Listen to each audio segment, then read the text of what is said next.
বিসমিল্লাহির রহমানির রহিম।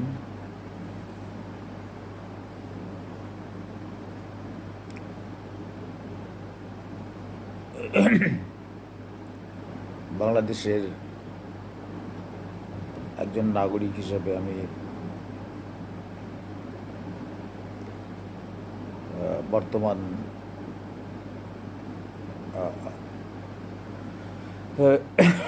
অবস্থার উপর প্রেক্ষিতে কিছু বলতে চাই।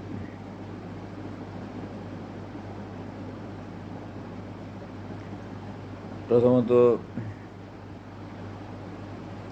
আমাদের বর্তমান যে ইন্টেরিয়াম গভর্নমেন্ট আছেন তাদেরকে সালাম জানাই, এবং যা অন্যান্য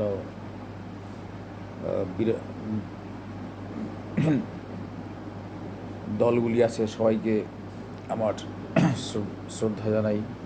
বাংলাদেশের 17 কোটি মানুষ সবাইকে, সব শ্রেণীর সবাইকে আমি আমার সালাম ও শ্রদ্ধা জানিয়ে শুরু করি। প্রথমত আজকে দেখলাম যে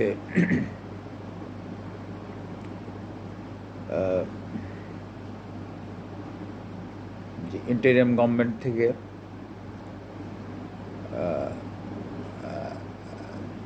প্রতিটি দলের সাথে,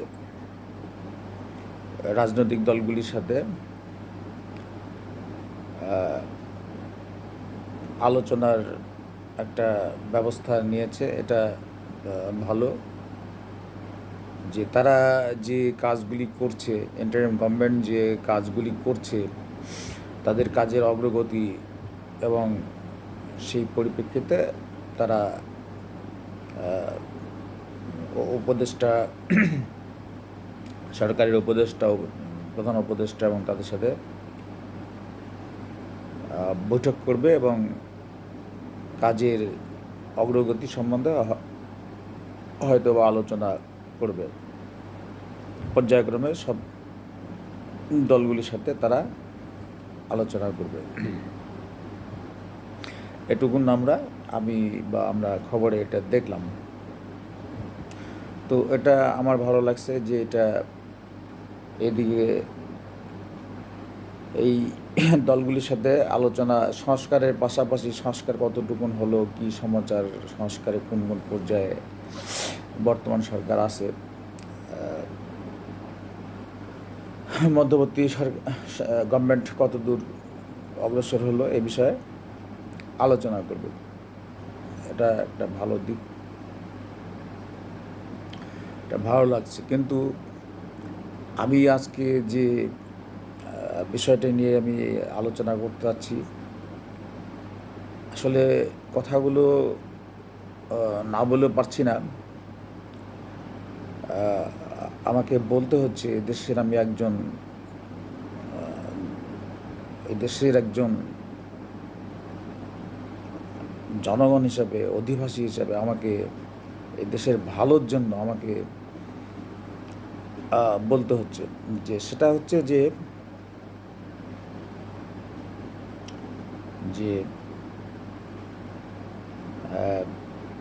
সব কিছু ভালোই হয়ে যাওয়াটা সবার জন্যই ভালো। আমাদের ডক্টর মোহাম্মদ ইউনূস স্যার,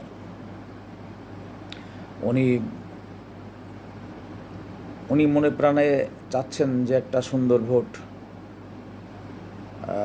উপহার দিয়ে ওনার দায়িত্ব শেষ করার জন্য। কিন্তু এই সরকারের যে বিপ্লবটা হলো, অনেক কষ্টের একটা বিপ্লব, যে বিপ্লব না হলে হয়তোবা আজকে দেশটা পরাধীন হয়ে যেত। তো সেই বিপ্লব আনতে যে অনেক ক্ষয়ক্ষতি হয়েছে। যে বাংলাদেশ আজ থেকে 17 বছর আগেও প্রবৃদ্ধি অর্থনীতি, মানুষের সব দিক দিয়ে বাংলাদেশ অনেক উপরে এগিয়ে যাচ্ছিল। কিন্তু এই 15 বছরের স্বৈরাচার ভারতের দালাল, ভারতের এই দালাল শেখ হাসিনার কারণে বাংলাদেশ আবার তার নিচের দিকে নামতে বাধ্য হয়েছে। এটা ছিল ভারতের একটা খারাপ রাজনীতি। ও তো সবসময় খারাপ রাজনীতি করে। তো তার খারাপ রাজনীতি কারণে বাংলাদেশ এগিয়ে যাওয়ার কথা ছিল,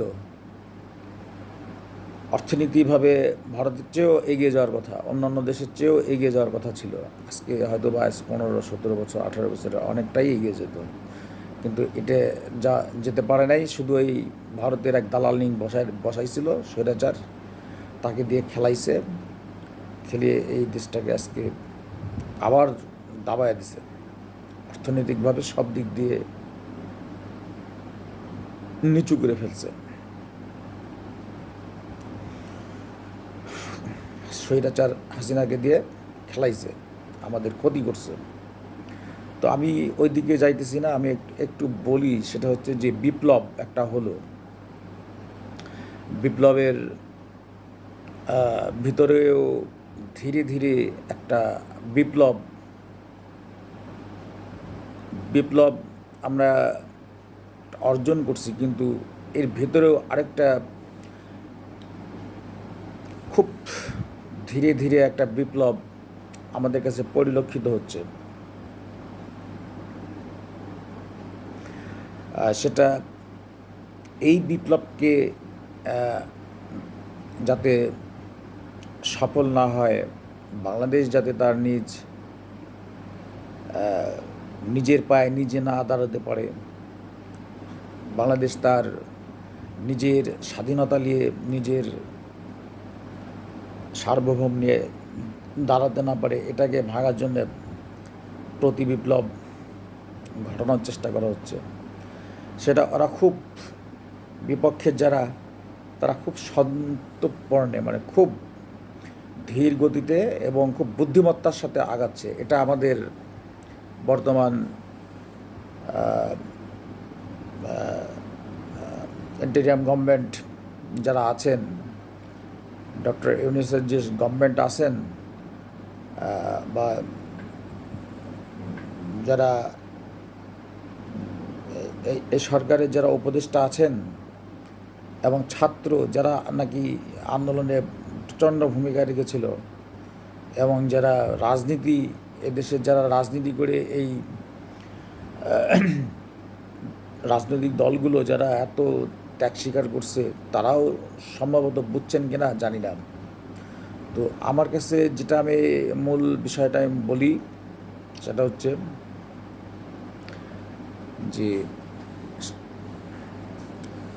যে সেনাবাহিনীর ভিতরে, পুলিশের ভিতরে, প্রত্যেকটা জায়গায় এখনো সেই আওয়ামী লীগের মাফিয়াদের রয়ের লোকজন এই দেশে এখনো বিরাজ করছে। তারা এবং ভারতের যে রাজনীতি বাস্তবায়ন করার তারা চেষ্টা করেই যাচ্ছে, এবং এগুলি সব ওই ভারতের দালাল নিয়ে শেখ হাসিনা এগুলি বসিয়ে দিয়ে গেছিল। যেমন আমরা দেখি যে যখন ছাত্র আন্দোলন শুরু হয়, তখন বাংলাদেশ সেনাবাহিনী তাদের ভূমিকা দেখার মতো ছিল, খুব সুন্দর। তারা ছাত্রদের পাশে, জনগণের পাশে থেকে ওই মুহূর্তে তারা ছাত্রদের সাথে ছিল। তাছাড়া তো অভ্যুত্থান বা বিপ্লব কঠিন হয়ে যেত আর কি। কিন্তু ওই মুহূর্তে ওরা ওইটা একটা পলিটিক্স করছে। এখন আমার কাছে এটা মনে হচ্ছে ধীরে ধীরে পলিটিক্সটা কি করছে, যে ওই মুহূর্তে ছাত্র জনতা যেভাবে ফুঁসে উঠছিল, তখন যদি আর্মিরা অ্যাকশানে যেত তাহলে প্রচুর জনগণ মারা যেত, দেশটা একটা ডিস্ট্রয় হয়ে যেত। সেটা না করে ওরা ঠান্ডা মাথায় জনগণের পাশে ছিল। এটা এটা প্রথমত পাশে ছিল, ভালোই ছিল, কিন্তু তার মধ্যে সবাই তো আর, সব সেনাবাহিনীর কথা আমি বলছি না, সবাই তো আর ওই দেশকে ভালো বাসে না, তা না, দেশকেও ভালোবাসে।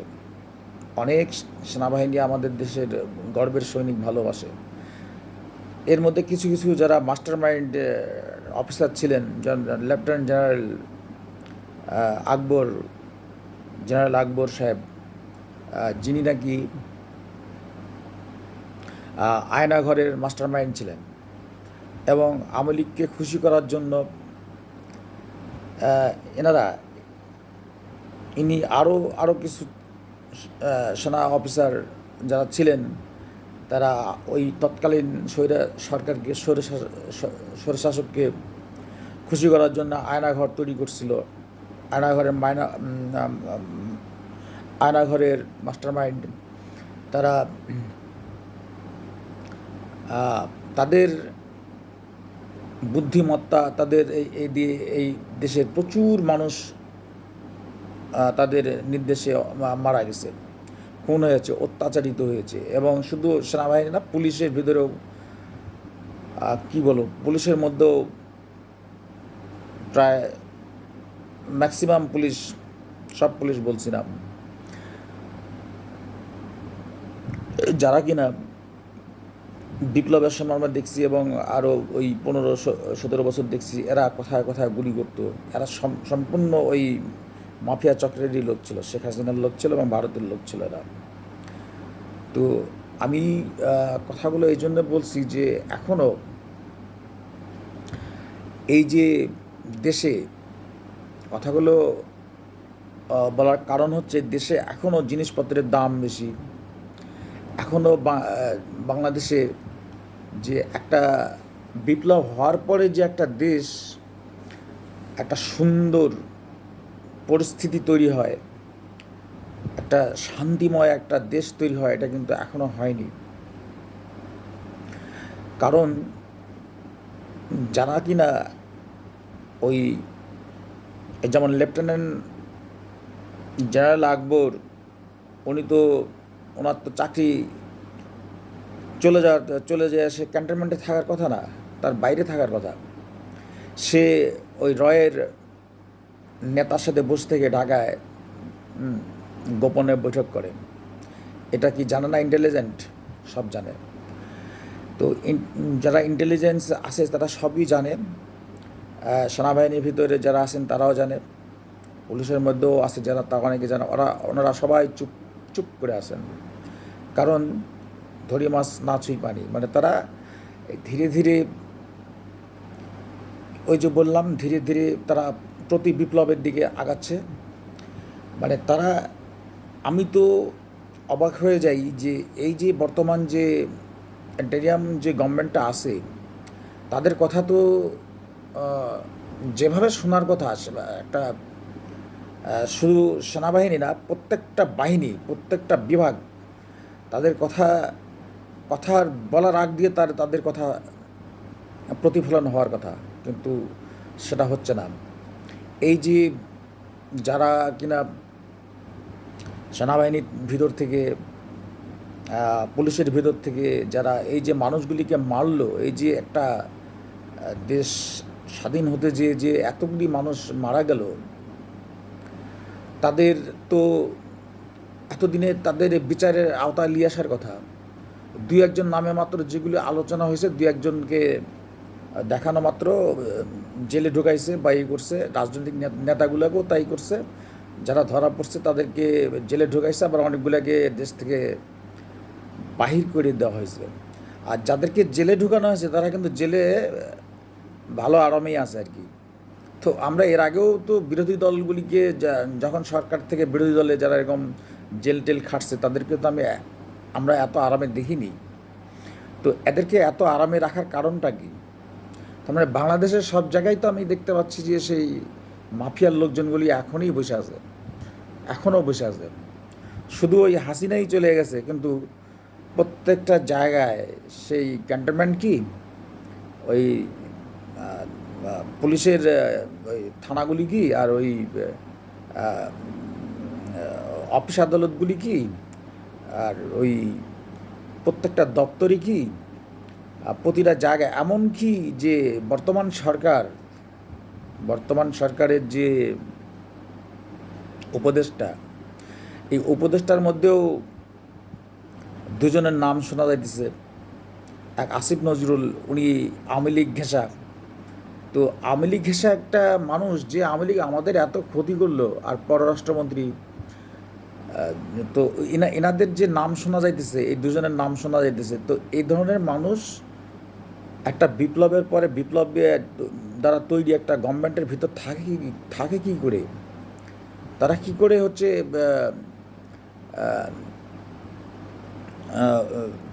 আওয়ামী লীগের পক্ষ নিয়ে কথা বলে? তারা কিভাবে ভারতের পক্ষে কথা বলে?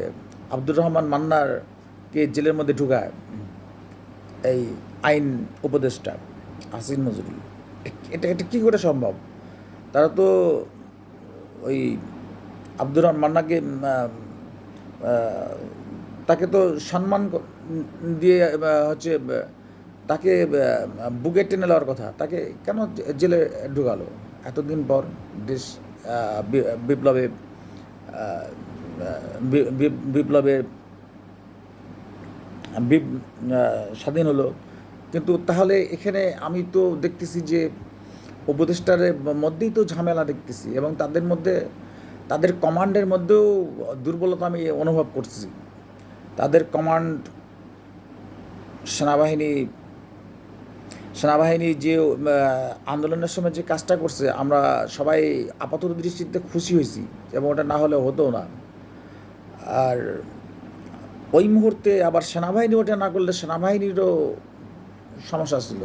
সে যদি তখন ওই হাসিনার কথা শুনে গুলি ছুটতো, তাহলে অতগুলি মানুষ মারলে সেনাবাহিনীও টিকতে পারতো না, এটা একটা ডিস্ট্রয় হয়ে যেত গোটা দেশ। তো ওই মুহূর্তে সেনাবাহিনী চালাকি করে এই কাজটা করছে। তো আমি তো এখন তো মনে হচ্ছে যে সেনাবাহিনীর ভিতর, আমি বলছি না, কিন্তু তার এটা যেন না হয়, সেনাবাহিনী এবং যে বর্তমান যে সরকার যে তৈরি করলাম আমরা, এর মধ্যে আমরা একটু ফারাক দেখতে পাচ্ছি। বাংলাদেশের মানুষ কিন্তু এখন অনেক চালাক হয়ে গেছে। তো আমি এই জিনিসটা থাকলে তো একটা ভালো নির্বাচন আপনারা কী করে উপহার দিবেন? আপনারা কী করে একটা ভালো গণতন্ত্র উপহার দিবেন? আমি বুঝি না। হয়তো রাজনৈতিক দলগুলোর চাপে হয়তো একটা নির্বাচন দিবে, বিএনপি হয়তো ক্ষমতা আসবে, কিন্তু ভারত তো পিছনে লেগেই আছে। ভারতের পরিকল্পনা কিন্তু অনেক দূরদর্শী অবস্থায় মানে আছে। তারা যে কোনো মূল্যে বাংলাদেশকে দাঁড়াতে দিবে না, এরকম একটা অবস্থায় তারা আছে।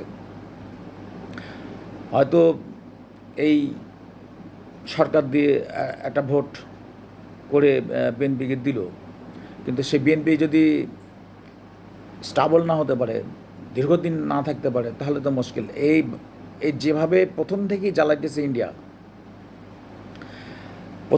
প্রথম থেকেই জ্বালাইতেছে। হাসিনার আমলে তো হাসিনাকে দিয়ে মানে একে শেষ করে দিয়েছে, এখনও জ্বালাইতেছে। এখন যে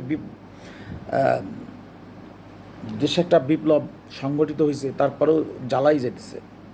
তাদের প্রত্যেকটা মিডিয়া, ইন্ডিয়ার প্রত্যেকটা মিডিয়া, তাদের ওয়ালে আমরা সবসময় ভারতের লোকজনের কথাগুলি শুনতে পাই। তাদের মিনিস্টার বা ওই তাদের ভারতের সরকারি দল কি আর বিরোধী দল কি, তারা বাংলাদেশকে নিয়ে সারাক্ষণ বদনাম করেই যাইতেছে, মানে যে তার বাংলাদেশের বিপক্ষে কথা বলেই যাইতেছে। এগুলি তো আমার কাছে খারাপ লাগছে। যদিও এগুলি আমরা আমাদের নিজেদের মধ্যে যদি আমাদের মিল না থাকে, কথাগুলো এই জন্য বললাম যে ওরা তো আমাদের ডিস্টার্ব করছে, এবং বাংলাদেশের প্রত্যেকটা জায়গায় এখনও আওয়ামী লীগের লোকজন রয়ের লোকজন মাফিয়ারা এখনও বসে আছে। তারা কি করে এই সরকারকে এলোমেলো করে দিয়ে তাদের সরকার বসাবে, এই চেষ্টায় ওরা সার্বক্ষণিকভাবে আমাদের মানে আমরা যে যারা বিপ্লব হয়ে যে সরকার গঠন করছে, আমরা যে নির্বাচনের দিকে যাচ্ছি, তার চাইতে ওরা বেশি ব্যস্ত এই সরকারকে ফেল করানোর জন্য। তো আমি এটাই বলতে চাচ্ছি যে আপনারা হয়তো কেউ গভর্নমেন্ট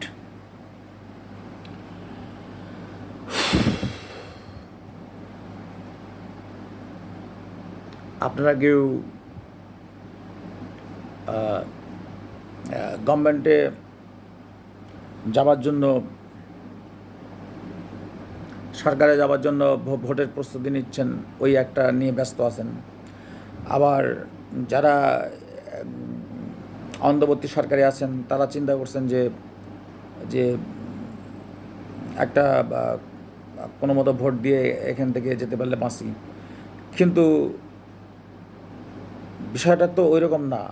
ওরা তলে তলে তো প্রতি বিপ্লব ঘটানোর চেষ্টা করতেছে। এই জিনিসটা আমার বক্তব্য হচ্ছে যে দেশে সরকার আছে, সে ইন্টারিম গভর্নমেন্ট হোক, কেয়ারটেকার হোক, যে সেই গভর্নমেন্টের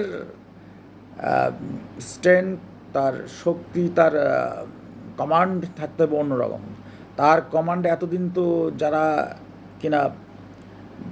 যাদের আমি সেনাবাহিনীর আমি সব লোকের সব সৈনিক বা অফিসারদের কথা বলতেছি না, যে অফিসারগুলো হলো যাদের দ্বারা আমাদের এই বিপ্লবের ক্ষতি হয়েছে 15 বছর 20, তারপরে এই যে জুলাই আগস্টের যে ক্ষতিগুলো হয়েছে সেগুলোর তো বিচার আমি দেখতেছি না।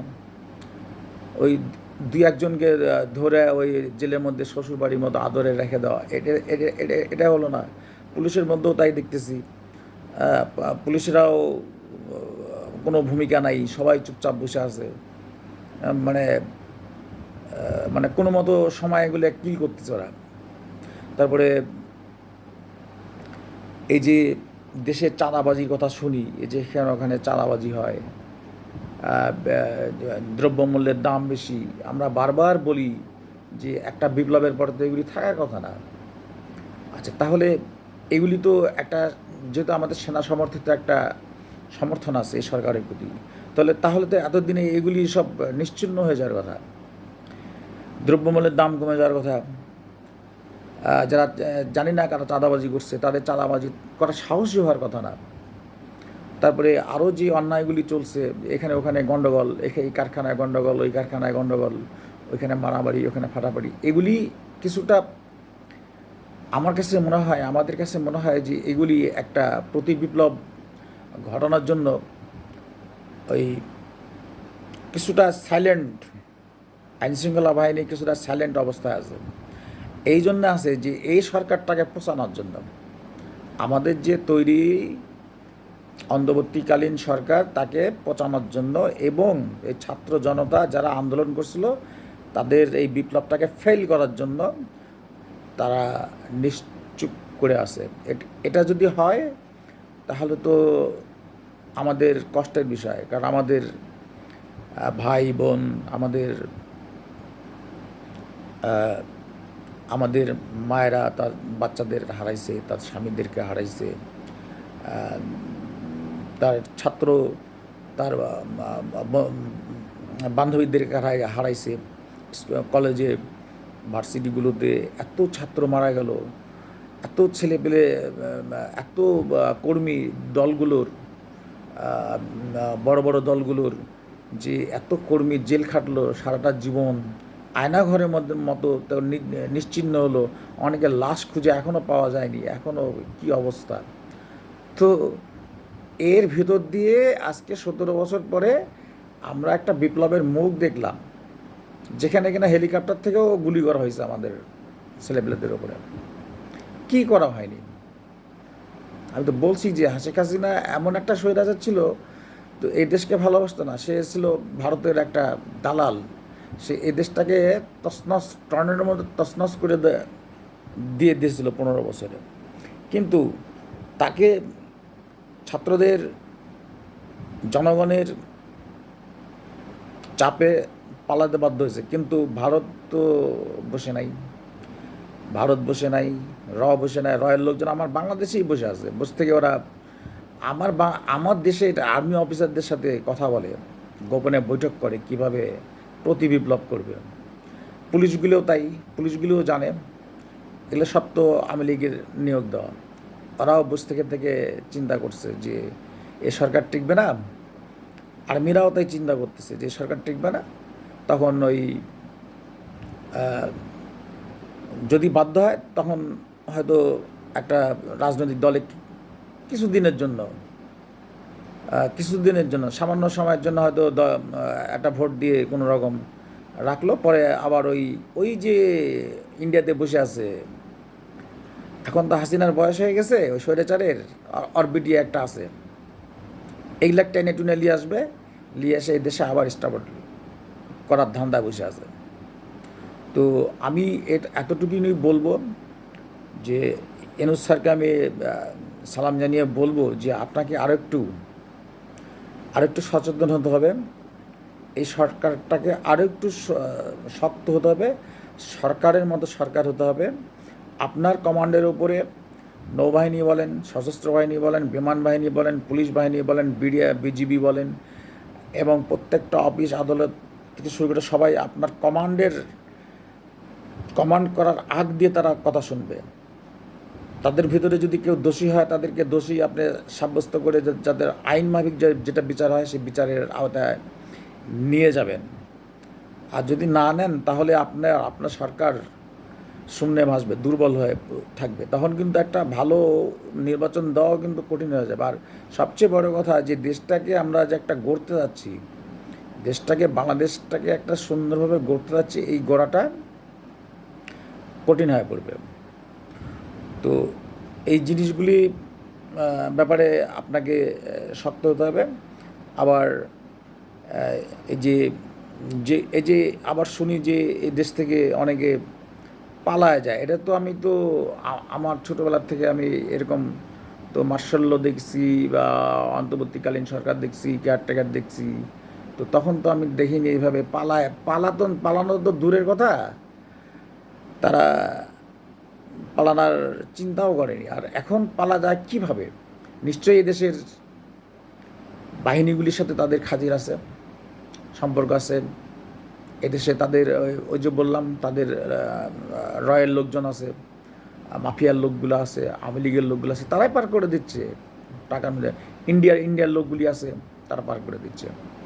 তাহলে তো আমার এখানে এটা কী ধরনের বিপ্লব হলো আমি তো বুঝি না। তো আমি ডক্টর মোহাম্মদ ইউনূস স্যারকে বলি যে সতর্ক হওয়ার জন্য। আমি এই ভারত আর আমরা আমেরিকার উপর ভরসা করতেছি যে আমেরিকা আমাদের ডেমোক্রেসি, গণতন্ত্র এখানে প্রতিষ্ঠিত করে দেবে। কিন্তু আমরা তো এখন বলতে হয় আমেরিকাকেও বিশ্বাস পাই না। কারণ স্বার্থ যেদিকে মানুষ সেদিকে চলে যায়। কারণ ভারত বড় দেশ, জানি না এটা আমি কি হবে বলতে পারতেছি না। যদি আমেরিকা যদি ভারতের কথার বাইরে দিয়ে আসে তো বাংলাদেশের গণতন্ত্র বসা দিয়ে যাবে না। তো ভারত যেটা বলবে, মিথ্যা যা বলবে, যা প্রচার করবে সেটাই ওরা করে। এর আগে আমরা আমেরিকার অবস্থাটা এরকমই দেখছি। তো অতটা বিশ্বাস করা আবার ঠিক না আমেরিকাকে। অর্থাৎ আমার নিজের দেশের গণতন্ত্র, আমার নিজের দেশের উন্নয়ন, আমার দেশের ব্যক্তিত্ব, আমার দেশকে, আমার স্বাধীন বাংলাদেশকে গড়ে তুলতে হলে আমাদেরকে আমাদের মতোই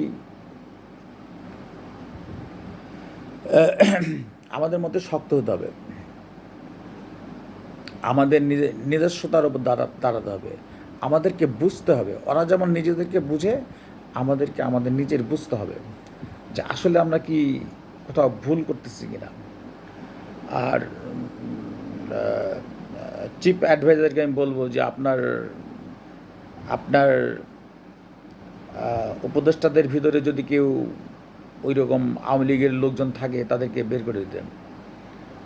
তারা আপনার ভিতরে থেকে এত রক্তের বিনিময়ে বিপ্লব সংগঠিত হলো, একটা দেশ পেলাম, হ্যাঁ, মাফিয়াকে হঠাৎ দিয়ে একটা দেশ পেলাম, আর সেখানে বসে থেকে এই মাফিয়ার লোক বা আওয়ামী লীগের লোক তারা বসে থেকে আমাদের যারা বিপ্লবের সারাটা জীবন সংহতি জানালো তাদের বিরুদ্ধে কাজ করে, তাহলে তো হবে না। এগুলি ফলো করেন। আর সেনাবাহিনীর ভিতরে কারা কারা এখন আপনাকে এগুলি গোয়েন্দা সংস্থা দিয়ে আপনাদেরকে খুঁজতে হবে যে কারা কারা এই প্রতি বিপ্লব ঘটানোর চেষ্টা করতেছে অথবা এর আগে এই বিপ্লবের বিরোধিতা করেছে, তাদেরকে আইনের আওতায় নিয়ে আসার জন্য এবং দ্রুত এটা করা দরকার। পুলিশদের ভেতরে কারা কারা ছিল এটা জানেন, এগুলো লিস্ট করে এদেরকে আইনের আওতায় নিয়ে আসেন। তাছাড়া কিন্তু আপনার যে গভর্নমেন্ট, আপনাকে আমরা অনেক আশা করে এখানে নিয়ে এসেছি, আপনি ভালো মানুষ, আপনি ভালো যাচ্ছেন, আপনার চিন্তা ভাবনা ভালো, কিন্তু এই দেশের যারা ওই বদমাশগুলো যে সৈয়দ হাসিনা রেখে গেছে এবং ভারত যে রাজনীতি করে যাচ্ছে চতুর্দিক দিয়ে, ওরা অনেক গভীর দিয়ে হাঁটতেছে, গভীর জলের মাছ। তো এটা নিশ্চয়ই বিবেচনা করবেন এবং খেয়াল রাখবেন। আর পাশাপাশি যে এই যে চুপ্পু প্রেসিডেন্ট, এ তো আপাদমস্তক আওয়ামী লীগ, ও নিজেই একটা ওই রয়ের একটা খুঁটি হয়ে বসে আছে বাংলাদেশে। এই লোকটারে রেখে আমরা এর আগেও দেশ কিন্তু আমরা আন্দোলনের মাধ্যমে আমরা স্বৈরাচার হটাইছি, তখন কিন্তু দেশে কোনো ওই স্বৈরাচারে কেউ কিন্তু কোনো জায়গায় চেয়ারে ছিল না। তো চুপ্পু যদি প্রেসিডেন্টের যদি আপনি এখানে রেখে আপনি তো কী করে এই দেশকে আপনি গণতন্ত্র উপহার দিবেন? আর এই বিপ্লব যারা করলো এদেরকে আপনি দেশটাকে আগে পুরোপুরি স্বাধীন করবেন, স্বাধীনতা উপহার দিবেন, গণতন্ত্র উপহার দিবেন, একটা সুন্দর রাষ্ট্র উপহার দিবেন, এটা এটা এটা সম্ভব না। কারণ স্বৈরাচারের দোষত্ব রয়েই গেছে। স্বৈরাচারের দোষর প্রেসিডেন্ট নিজেই একজন, এছাড়া সেনাবাহিনীর ভিতরেও আছে, এদেরকে খুঁজে গোয়েন্দা দিয়ে বের করেন। পুলিশের মধ্যে প্রচুর আছে, এগুলি খুঁজে বের করেন, আইনের মধ্যে নেন। আর যারা জেলে আছে বা বাইরে এই সীমান্ত পার হয়ে চলে যাইতেছে একের পর এক, এটা কি এটার কোনো দেশে সম্ভব? এটার কী করে হয়? এগুলি ব্যাপারে আপনি সচেতন হন। আর যেগুলি আপনি সংস্কার করে যাচ্ছেন, আন্তর্জাতিক অপরাধ ট্রাইব্যুনালে যে বিচার দিতেছেন, এগুলি আপনারা করেন। এবং সবচেয়ে আরেকটা ভালো বিষয় আমাদের কাছে মনে হয়, দ্রুত নির্বাচনের ব্যবস্থা করে ফেলেন, দ্রুত নির্বাচন দিয়ে দেন। আর সর্বোপরি আবারও বলি যে প্রেসিডেন্ট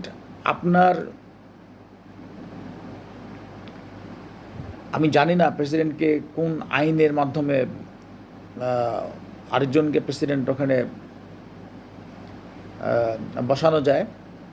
এটা আমি ডক্টর মোহাম্মদ ইউনূস স্যারকে বলি এবং এদেশের জনগণ, ছাত্র জনগণ সবাইকেই বলি, প্রেসিডেন্ট ওখানে থাকলে কিন্তু এই দেশের ভবিষ্যৎ ভালো হবে না, কিন্তু আবার ঘুরে ফিরে ওই স্বৈরাচার আবার চলে আসবে।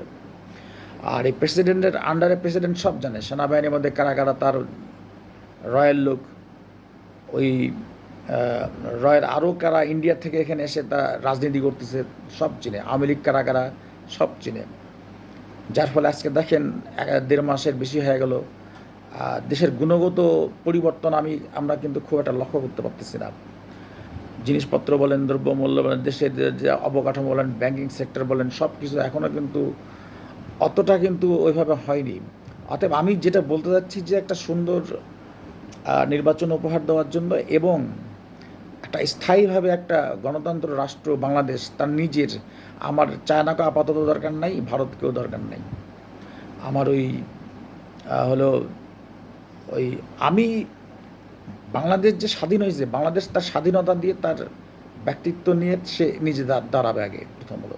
সে যদি নিজে যখন দাঁড়ানো শুরু করবে, নিজের যখন শক্তি দিয়ে দাঁড়াবে, তখন সবাই এই যে ষড়যন্ত্রগুলো করছে, ষড়যন্ত্র থেকে তারা তখন বুঝবে যে না, বাংলাদেশের সাথে ওইভাবে পারা যাবে না, তখন তারা এমনিতেই চুপ চুপ করে যাবে। তো ঘটনা হচ্ছে যে এই জিনিসগুলি ইন্টারিয়াম গভর্নমেন্টকে আমরা নিয়ে আসলাম। উনি বুদ্ধিমত্তা, প্রফেসর ইউনূস সাহেব, আপনি এই জিনিস, আপনি এই বিষয়গুলো হয়তো বা অতটা গভীরে যান নাই, গভীরে যাওয়া দরকার। আর আমেরিকা আমেরিকা আমরা অতটা একেবারেই আমেরিকার উপর আস্থাশীল হয়ে পড়বো এটাও ঠিক না। কারণ আমরা এর আগেও একবার আমেরিকার প্রতি আস্থাশীল হয়ে দেখছিলাম, ভাবছিলাম যে এখানে আমাদের গণতন্ত্র করে দিয়ে যাবে বা একটা সুন্দর স্বাধীন রাষ্ট্র তৈরি করে দিয়ে যাবে। কিন্তু ওই যে দক্ষিণ এশিয়ায় ইন্ডিয়া, ভারত, ওরা তো ভারত নির্ভরশীল, আমেরিকা ভারত নির্ভরশীল। কারণ ভারত বড় দেশ, ওদের নির্ভরশীল। তো ভারত তো সারাদিন ওই সবসময় আমেরিকার কাছে আমাদের বাংলাদেশে বদনাম করতেছে, বাংলাদেশ ইসলামিক রাষ্ট্র হয়ে গেলো, এই হয়ে গেলো, সে হয়ে গেলো, এগুলো করেই যাইতেছে। তাহলে কী হলো? এই আমেরিকা হয়তো আজকে আন্দোলন হয়েছে, আপাতত দৃষ্টিতে সাপোর্ট মনে হইতেছে, কোন সময় সে দেখা যাচ্ছে তার নিজের স্বার্থে বেঁধে গেল, সে তখন আমাদের পাশে নাই। তো সমস্যা না এগুলি। তো আমি প্রফেসর ইউনূস সাহেবকে আমি সবিনয় নিবেদনের সাথে বলি যে আপনি আপনার সরকার আরও সুন্দর করেন, শক্ত করেন, মজবুত করেন, এবং হচ্ছে আপনার এই যে আপনার শক্তি তো হচ্ছে এই বাহিনীগুলি, সেনাবাহিনী, পুলিশ বাহিনী, বিজিবি, এগুলি তো আপনার শক্তি। তো এরা যদি, এদের ভিতরে এরা আপাতত দৃষ্টিতে মনে হইতেছে যে এরা কিছুই জানে না, এরা ভাজা মাছটা উল্টে খেতে জানে না, কিন্তু এদের ভিতরে ঝামেলা আছে। এদের মধ্যে সবাই না, যারা যারা ঝামেলা আছে তাদেরকে আইনের আওতায় নিয়ে আসেন। পুলিশের মধ্যে আছে, সেনাবাহিনীর মধ্যেও আছে। আর যারা যারা সেনাবাহিনীর ভিতর থেকে যারা আওয়ামী লীগের যারা নিয়োগপ্রাপ্ত, যারা হাসিনার লবির লোক, ইন্ডিয়ার লবির লোক, এদেরকে আইডেন্টিফাই করেন গোয়েন্দা সংস্থা, তাদেরকে আইনের আওতায় নিয়ে আসেন। আর কোনো স্বৈরাচারের কোনো দোষর যেন এই দেশ থেকে পালাতে না পারে। আর সর্বোপরি বলবো, আমি একটা ক্ষুদ্র মানুষ এই দেশের হিসেবে আমি বলবো যে আপনার সরকারকে আরও মজবুত করেন। আর আপনার সরকারের ভিতরে যদি কোনো আওয়ামী লীগের লোক, রয়ের লোক থাকে, এদেরকে বের করে দেন, এক্ষুনি বের করে দেন। তাছাড়া কিন্তু দেশটা একটা গজা খিচুড়ি অবস্থা চলে যাবে। আর দ্রুত সম্ভব এই দলগুলোর সাথে বসে পরামর্শ করে ভোটের আয়োজন করেন, করে নির্বাচন দিয়ে দেন। আর দেশ সুন্দর হোক। আমরা আসলে কারোর উপর ভরসা পাইতেছি না। তো আপনার উপর ভরসা করি প্রফেসর সাহেব, আপনি নোবেল জয়ী এবং বুদ্ধিমত্তা আপনার সাথে, কিন্তু স্বার্থের সময় কিন্তু সবাই যার যার ধান্দা শেষে করে, ওই আমেরিকাও করে, ভারতও করে, সবাই করে। তো আপনি তাড়াতাড়ি নির্বাচনটা দিয়ে দেন, দিয়ে দেশের যে এই জিনিসটা, এই ঝামেলাটা চুকিয়ে দেন, গণতন্ত্র চলে আসুক। এবং যারা কিনা আমাদের আন্দোলনে বাধাগ্রস্ত করছে তাদের শাস্তিটা আওতায় নিয়ে আসেন। এখনও প্রত্যেকটা জায়গায় আওয়ামী লীগের ছেলেপেলে আছে, লোকজন আছে, প্রত্যেকটা জায়গায় ওত পেতে আছে, তারা ধীরে ধীরে আগাচ্ছে, এদের ব্যবস্থা নেন। আমি এই বলে আমি আমার বক্তব্য রাখছি। এগুলি করে একটা বাংলাদেশ আমাদের পরবর্তী প্রজন্মের জন্য সুন্দর একটা বাংলাদেশ উপহার দেবেন, এই বলে আমি আমার কথা শেষ করছি।